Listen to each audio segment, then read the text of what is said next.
قاضی احمد जे union council Mirza बाग जे ॻोठ ख़मीसो चांडियो, ॻोठ ग़ुलाम अली बिरोही, ॻोठ कश्मीर मलूकाणी, ॻोठ सुल्तान बिरोही जे ॻोठाणनि ॻोठ में बरसाति जे पाणी जी निकाल न थियण ख़िलाफ़ तक जे MNA सैयद मीर शाह, MPA खान मोहम्मद डारी ऐं ज़िले चेयरमैन सरदार जाम तमाची उन्हनि ख़िलाफ़ एहतजाज कंदे ॿुधायो त असांजे पंजनि ई ॻोठनि खे हिकु रस्तो आहे जेको बरसाती पाणी जे लपेट में आहे।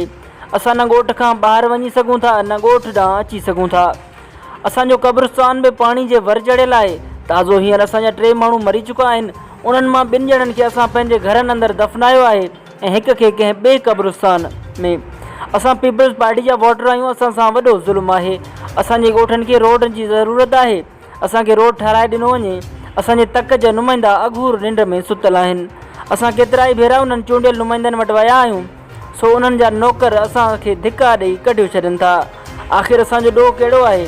ॻोठाणनि चिताव ॾींदे चयो त 16 तारीख़ ते आसिफ़ अली ज़रदारी बाय रोड रावलपिंडी वञी रहियो आहे।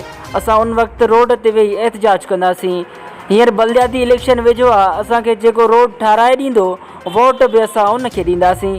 असां मुतालबो था करियूं त पीपल्स पार्टी जे चेयरमैन बिलावल भुट्टो, आसिफ़ अली ज़रदारी, अदी फरियाल टालपुर खे त असांजे ॻोठनि जो रोड ठाराए ॾिनो वञे ऐं असां ऐं असांजे बचनि जे अज़ियतुनि वारी ज़िंदगी गुज़ारण खां बचायो वञे।